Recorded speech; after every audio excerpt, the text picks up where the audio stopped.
Hello കൂട്ടുകാരെ, എല്ലാവർക്കും സുഖമല്ലേ? അപ്പോൾ ദാണ്ടെ ഇന്ന് വളരെ സിമ്പിൾ ആയിട്ട് ഉണ്ടാക്കാൻ പറ്റുന്ന ഒരു ബിരിയാണിയുടെ റെസിപ്പിയാണ് കേട്ടോ. അധികം കഷ്ടപ്പാടൊന്നും ഇല്ലാതെ പെട്ടെന്നൊക്കെ ഒരു ബിരിയാണി കഴിക്കണമെന്ന് ആഗ്രഹമുള്ളപ്പോൾ അധികം മസാലകളൊന്നും ചേർക്കാതെ ഉണ്ടാക്കുന്ന അടിപൊളി ഒരു ബിരിയാണിയാണ്. അപ്പോൾ എങ്ങനെ ഉണ്ടാക്കുന്നത് കണ്ടു നോക്കാം. അതിന് മുന്നേ നമ്മുടെ ചാനൽ ഇതുവരെ സബ്സ്ക്രൈബ് ചെയ്യാതെ ആരെങ്കിലും കാണുന്നുണ്ടെങ്കിൽ പ്ലീസ് ഒന്ന് സബ്സ്ക്രൈബ് ചെയ്തേക്കണേ. അപ്പോൾ ഇത് ഉണ്ടാക്കുന്നത് എങ്ങനെയാണെന്ന് കണ്ടു നോക്കാം. അതിന് വേണ്ടിയിട്ട് ഒരു മിക്സിയുടെ ജാർ ഒന്ന് എടുത്ത് വെച്ചിട്ട് അതിലേക്ക് ഒരു 2 ബൾബ് നമ്മുടെ ഇതിട്ടിട്ടുണ്ട്. അതായത് വെളുത്തുള്ളി. അത് ചെറുതായതിന്റെ പേരിലാണ് 2 ബൾബ് ഇട്ടേക്കുന്നത്. അല്ലെങ്കിൽ ഒരെണ്ണം മതി. ഇനി ഒരു അത്യാവശ്യം വലിയ പീസ് ഇഞ്ചി എടുത്ത് കട്ട് ചെയ്ത് അതും കൂടെ ചേർത്തിട്ടുണ്ട്. പിന്നെ എരിവിന് എത്രയാണോ ആവശ്യം അതിനനുസരിച്ച് പച്ചമുളക് ഇട്ടോളൂ. വേറെ എരിവിന് വേണ്ടിയിട്ട് നമ്മൾ ഇതിലേക്ക് ഒന്നും ചേർക്കൂല കേട്ടോ. അപ്പൊ അതും കൂടെ ചേർത്ത് നല്ലപോലെ ഇതുപോലെ ഒന്ന് ചതച്ചെടുത്തിട്ട് മാറ്റി വെക്കണം. ഇനി ഒരു പാൻ ഒന്ന് അടുപ്പത്തേക്ക് വെക്കുന്നുണ്ട്. ഒരു കുഞ്ഞു പാനാണ് വെച്ചേക്കുന്നത് കേട്ടോ. അപ്പൊ അതിലേക്ക് ഒരു 2 ടീസ്പൂണൊക്കെ നെയ്യ് ചേർത്ത് കൊടുക്കുന്നുണ്ട്. ഇനി കൂടെ കുറച്ച് വെളിച്ചെണ്ണയും കൂടെ ഞാൻ ചേർത്ത് കൊടുക്കുന്നുണ്ട്. നമുക്ക് മുന്തിരിയും അണ്ടിപ്പരിപ്പും പിന്നെ കുറച്ച് സവാളയൊക്കെ ഒന്ന് വറുത്തെടുക്കാനുള്ളതാണ്.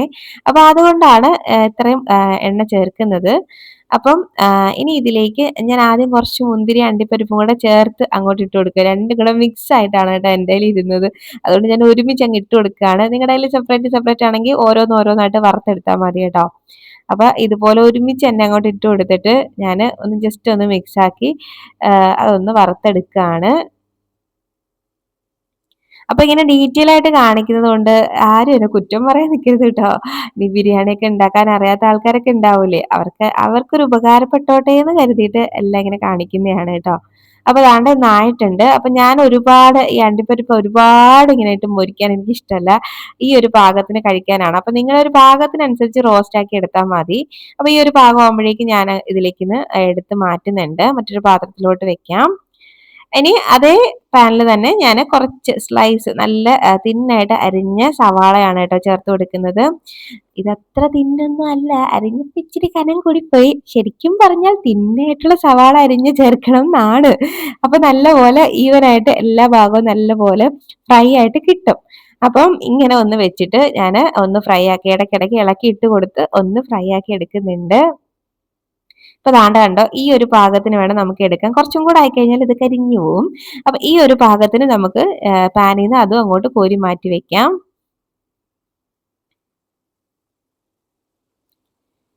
അപ്പൊ അതാണ്ട് ഞാൻ എല്ലാം ഒന്ന് മാറ്റുന്നുണ്ടേ. ഇനി നമുക്ക് ഈ എണ്ണ ആവശ്യമുള്ളതാണ് കേട്ടോ. അപ്പം ഇനി മറ്റൊരു പാൻ ഒന്ന് അടുപ്പത്തേക്ക് വെക്കുന്നുണ്ട് മസാല റെഡിയാക്കാൻ വേണ്ടി. ആ പാൻ ചൂടായി വരുമ്പോഴേക്കും നമ്മൾ നേരത്തെ ബാക്കി വന്ന ആ എണ്ണ ചേർക്കുന്നുണ്ട്. ഇനി എക്സ്ട്രാ ഓയിൽ ഒന്നും ചേർക്കണ്ട, ഇത് തന്നെ മതിയാവും. ഇതിലേക്ക് ഒരു 4 സവാള അരിഞ്ഞതാണ് കേട്ടോ ചേർത്ത് കൊടുക്കുന്നത്. ഇനി ഈ സവാള പെട്ടെന്നൊന്ന് റെഡിയായി കിട്ടാൻ വേണ്ടിയിട്ട് നമുക്കിതിലേക്ക് കുറച്ച് ഉപ്പ് ചേർത്ത് കൊടുക്കാം. അപ്പം പെട്ടെന്ന് വഴണ്ട് കിട്ടും. നന്നായിട്ടൊന്ന് വഴറ്റി എടുക്കേണ്ടതാണ്. അപ്പം ഞാനതിലേക്ക് കുറച്ച് ഉപ്പ് ചേർത്തിട്ട് വീണ്ടും നല്ലപോലെ എല്ലാം കൂടെ മിക്സ് ആക്കി എടുക്കുന്നുണ്ട്. അപ്പൊ സാധാരണ നമ്മൾ ഇറച്ചിക്കറിയൊക്കെ ഉണ്ടാക്കുമ്പോൾ ഒരുപാട് അങ്ങ് വഴറ്റിയെടുക്കൂലേ, അത്രയൊന്നും വഴണ്ട് വരണ്ട. അത് കുറച്ചും കൂടെ കുറഞ്ഞ് വഴറ്റിയെടുത്താൽ മതി. അപ്പൊ ഇതുപോലെ ഒന്ന് മിക്സ് ആക്കിയിട്ട് നമുക്കിതൊന്ന് അടച്ചു വെക്കാം. അപ്പൊ പെട്ടെന്ന് തന്നെ ഇതൊന്ന് സോഫ്റ്റ് ആയിട്ട് കിട്ടും. അടച്ചു വെച്ചിട്ട് ഇടയ്ക്കിടയ്ക്ക് ഒന്ന് ഇളക്കി ഇട്ട് കൊടുത്താൽ മതിയേ. അപ്പൊ ദാണ്ടെ ഇപ്പൊ ദാണ്ടെ എല്ലാം ഒന്ന് സോഫ്റ്റ് ആയിട്ട് വന്നിട്ടുണ്ട് കണ്ടോ. ഇതിപ്പോ ഞാനൊരു 2-3 മിനിറ്റ് അടച്ചു വെച്ചിട്ടേ ഉള്ളായിരുന്നു. അപ്പൊ ദാണ്ടെ നമ്മുടെ സവാളയൊക്കെ നല്ല സോഫ്റ്റ് ആയിട്ട് വന്നിട്ടുണ്ട് കണ്ടോ. ഈ ഒരു പാകത്തിന് സോഫ്റ്റ് ആയിട്ട് വന്നാൽ മതി. അപ്പൊ ഈ ഒരു സമയം ആകുമ്പോഴേക്കും നമുക്ക് ഇനി ഇതിലേക്ക് നമ്മൾ നേരത്തെ അരച്ചു വെച്ച ഇഞ്ചി വെളുത്തുള്ളി പച്ചമുളകിന്റെ പേസ്റ്റ് ഇല്ലേ, അത് ഇതിലേക്ക് ചേർത്ത് കൊടുക്കാം.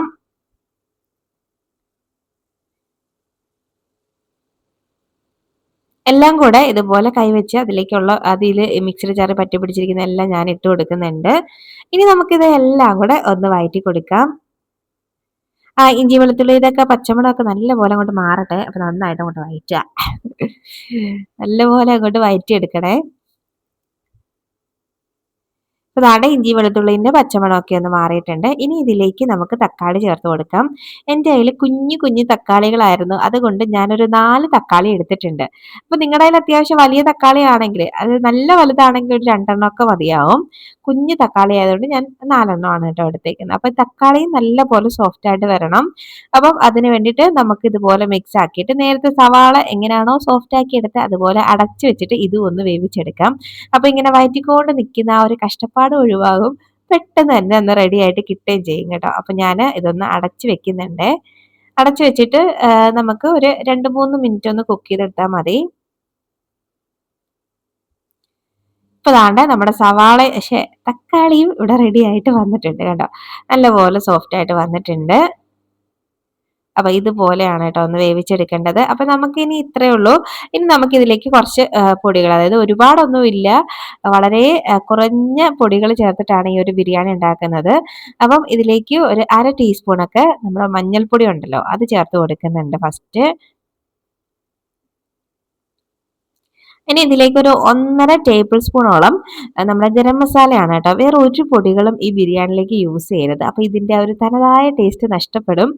ഇങ്ങനെ മാത്രം ഈ 2 പൊടികൾ മാത്രം ഉപയോഗിച്ച് ഈ ഒരു ബിരിയാണി ചെയ്ത് നോക്കൂ, അടാറ് ടേസ്റ്റ് ആണ് കേട്ടോ. അപ്പൊ ബിരിയാണിയിലേക്ക് മുളക് പൊടിയൊക്കെ ഇടുമ്പോഴത്തേനും അത്ര ടേസ്റ്റ് ഉള്ളതായിട്ട് എനിക്ക് തോന്നിയിട്ടില്ല. അപ്പം ഇതുപോലെ ചേർത്തതിന് ശേഷം നല്ലപോലെ മിക്സ് ആക്കി കൊടുക്കുക. നന്നായിട്ട് ഒന്ന് മിക്സ് ആക്കി എടുക്കാം. മഞ്ഞൾപ്പൊടിയുടെ ഒക്കെ പച്ചമണമൊക്കെ നന്നായിട്ട് മാറിക്കോട്ടെ. അതുവരെ ഒന്ന് മിക്സ് ആക്കി എടുത്തതിന് ശേഷം ഇനി ഇതിലേക്ക് ചിക്കൻ ചേർത്ത് കൊടുക്കുന്നുണ്ട്. ഞാൻ അത്യാവശ്യം വലുതായിട്ട് ബിരിയാണിക്ക് വേണ്ടിയിട്ട് കട്ട് ചെയ്ത് മേടിച്ച ചിക്കനാണ്, അതുകൊണ്ട് വലിയ പീസസ് ആണ്. അപ്പൊ അത് ചേർത്തിട്ട് ഇനി എല്ലാം കൂടെ ഒന്ന് മിക്സ് ആക്കി എടുക്കുന്നുണ്ട്.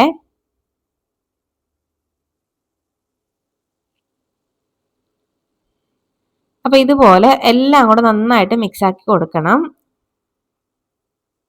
അപ്പൊ ഞാൻ ആ സ്പൂൺ ഒന്ന് മാറ്റിയിട്ടുണ്ടായിരുന്നു കേട്ടോ. അത് വെച്ചിട്ട് ഇളക്കാൻ നല്ല പാടാണ്. അപ്പൊ കുറച്ചും കൂടെ കട്ടിയുള്ള വേറൊരെണ്ണം എടുത്തിട്ട് ഒന്ന് മിക്സ് ആക്കിയതാണ് കേട്ടോ.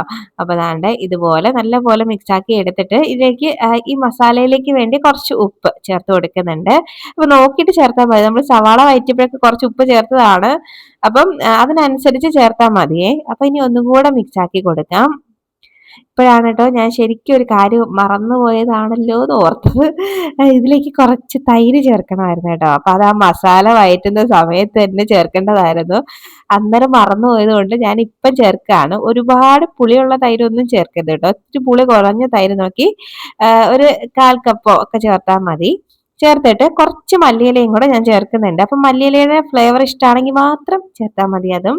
എന്നിട്ട് നമുക്ക് വീണ്ടും എല്ലാം കൂടെ ഒന്നുകൂടെ അങ്ങ് മിക്സ് ആക്കി കൊടുക്കാം.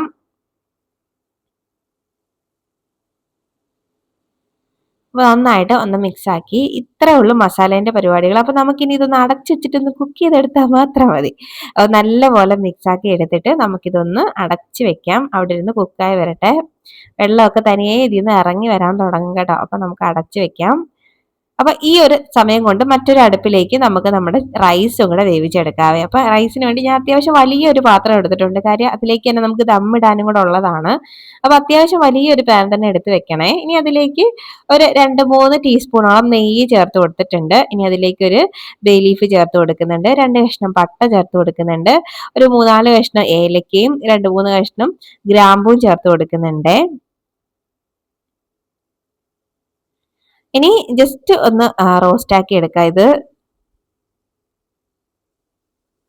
ഒന്ന് റോസ്റ്റ് ആയിട്ട് വരുമ്പോഴേക്ക് ഇനി നമുക്ക് ഇതിലേക്ക് കഴുകി വൃത്തിയാക്കി അതിന്റെ വെള്ളമൊക്കെ വാർന്ന് കളഞ്ഞ ഒരു റൈസ് ഇട്ട് കൊടുക്കാം. ഞാൻ കുഞ്ഞി അരി ഉണ്ടല്ലോ, അതായത് ചെറിയ ബിരിയാണി റൈസ് ഉണ്ടല്ലോ, ജീരകശാല റൈസ് ആണ് ചേർത്ത് കൊടുക്കുന്നത്. അപ്പം നമ്മൾ നല്ലപോലെ വാഷ് ചെയ്തിട്ട് ഒന്ന് അതിന്റെ വെള്ളമൊക്കെ ഒന്ന് ഡ്രൈനറിൽ വെച്ച് വെള്ളമൊക്കെ കളഞ്ഞതിന് ശേഷം ചേർത്ത് കൊടുക്കുക കേട്ടോ.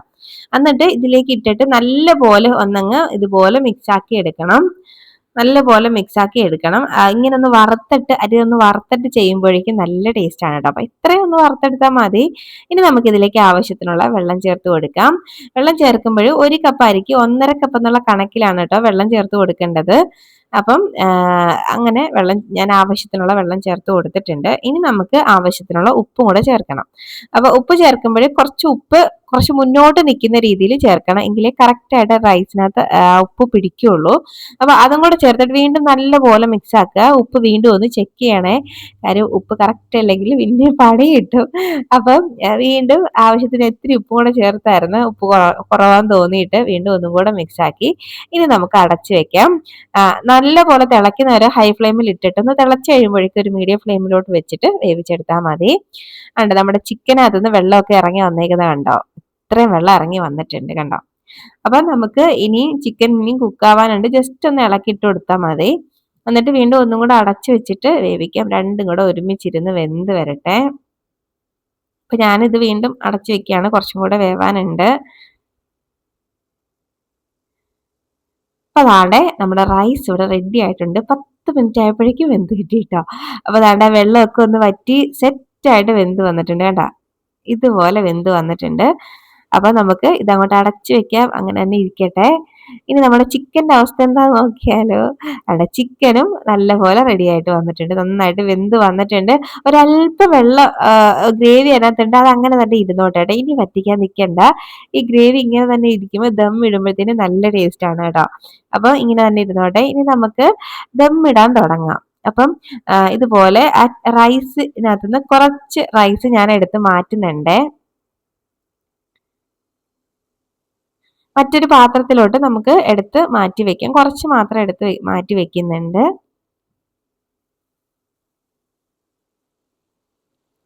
അപ്പൊ ഇത്ര മാത്രമേ ഞാൻ എടുക്കുന്നുള്ളൂ. ഇനി സാധാരണ നമുക്ക് കുറച്ച് എടുത്തിട്ട് ഇങ്ങനെ നടുക്ക് ഈ മസാല വെച്ചിട്ട് മുകളിൽ വീണ്ടും ഈ റൈസ് ഇടാം, അങ്ങനെയും ദമ്മിടാം. പക്ഷെ ഞാൻ ഇതുപോലെ നടുക്കൊരു കുഴി പോലെ ഉണ്ടാക്കിയിട്ടാണ് കേട്ടോ ഇങ്ങനെ ദമ്മിടുന്നത്. ഞാൻ ഇടയ്ക്ക് ഇപ്പൊ ഇങ്ങനെ ചെയ്യാറുണ്ട്, പക്ഷെ എനിക്ക് നന്നായിട്ട് തോന്നി കേട്ടോ. അപ്പൊ അതുകൊണ്ട് ഞാൻ ഇടയ്ക്ക് ഇങ്ങനെ ഒരു കുഴി പോലെ ഉണ്ടാക്കിയിട്ട് ഈ മസാല ഫുൾ അതിലേക്ക് തട്ടിയിടുന്നുണ്ട്. ഇനി ആ സൈഡിൽ നിന്നൊക്കെ റൈസ് എടുത്ത് ഇതിന്റെ മുകളിലേക്ക് അങ്ങ് മൂടണം. ഒരു തവി വെച്ചിട്ട് സൈഡിൽ നിന്നൊക്കെ എടുത്ത് ഇങ്ങനെ മൂടണം. ഇങ്ങനെ ദമ്മിടുന്നത് എൻ്റെ ഉമ്മാന്റെ ശൈലിയാട്ടോ. ഞാൻ അന്നേരം ഒരു വട്ടം വീട്ടിൽ പോയപ്പോൾ ബിരിയാണി വെച്ചപ്പം ഇതുപോലെ ഉമ്മ ദമ്മിടുന്ന കണ്ടായിരുന്നു. അപ്പൊ എനിക്ക് തോന്നി ഇത് കൊള്ളാമല്ലോ എന്ന്. ഇപ്പൊ ഞാൻ അതുകൊണ്ട് ഇടയ്ക്കിടയ്ക്കൊക്കെ ഇങ്ങനെ ചെയ്യാറുണ്ട് കേട്ടോ. അപ്പൊ ഇതുപോലെ റൈസ് എല്ലാം മേളിലോട്ട് ആക്കിയിട്ട് ഈ ബാക്കി നമ്മൾ എടുത്ത് മാറ്റി വെച്ചേക്കുന്ന റൈസ് ഉണ്ടല്ലോ, അതും കൂടെ ഇതിന്റെ മണ്ടയിലോട്ട് അങ്ങ് ഇട്ട് കൊടുക്കാം.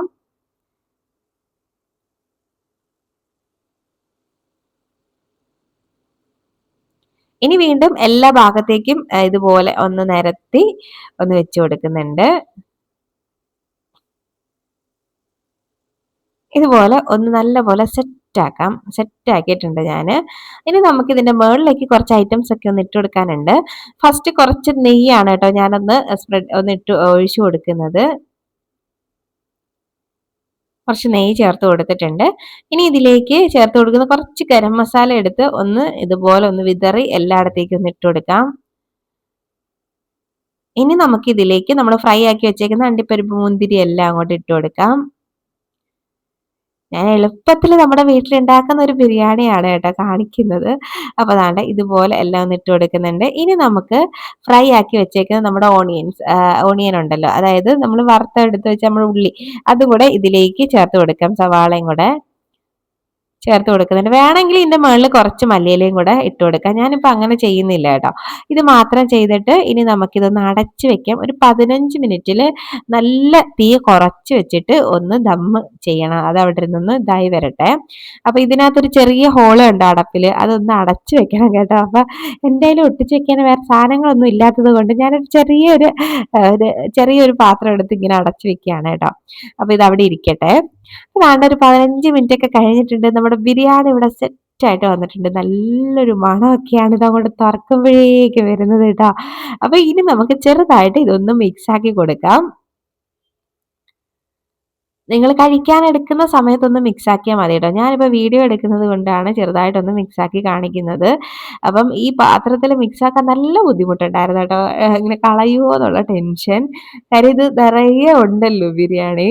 അപ്പോൾ അതാണ്ട് ഇങ്ങനെ ഇതുപോലെ ഒന്ന് മിക്സ് ആക്കി എടുത്ത് നല്ല അടിപൊളി ടേസ്റ്റി ആയിട്ടുള്ള ഒരു ബിരിയാണിയാണ്. അധികം മസാലയൊന്നും ചേർത്തിട്ടില്ലെങ്കിലും ടേസ്റ്റിന് ഒരു കുറവില്ല കേട്ടോ. അപ്പോൾ എന്തായാലും നിങ്ങൾ ഇങ്ങനെ ഒരു ബിരിയാണി ഉണ്ടാക്കി നോക്കണം. ഉണ്ടാക്കി നോക്കിയിട്ട് നിങ്ങളുടെ അഭിപ്രായം ഷെയർ ചെയ്യാൻ മറക്കരുത് കേട്ടോ. എന്നിട്ട് വീഡിയോ ഇഷ്ടമാവുകയാണെങ്കിൽ ലൈക്ക് ചെയ്യാനും മറക്കല്ല്. അപ്പൊ ഇത് ഞാനൊരു പ്ലേറ്റിൽ എടുത്ത് വെച്ചിട്ടുണ്ട്. ഇതിൻ്റെ കൂടെ ഒരു അച്ചാറ്, ഒരു പപ്പടം, പിന്നെ കുറച്ച് സലാഡ് കൂടെ ഉണ്ടെങ്കിൽ കിടിലം. പക്ഷെ നിർഭാഗ്യവശാൽ ഇവിടെ സലാഡ് മാത്രമേ ഉള്ളൂ, അച്ചാറും ഇല്ല, പപ്പടവും ഇല്ല കേട്ടോ. അതുകൊണ്ട് ഉള്ളത് കൊണ്ട് ഓണം പോലെ എന്ന് പറഞ്ഞ് ഞാൻ കഴിക്കുകയാണ്. അപ്പൊ ബൈ ബൈ. ഇനി ഒരു റെസിപ്പിയുമായിട്ട് വീണ്ടും കാണാം.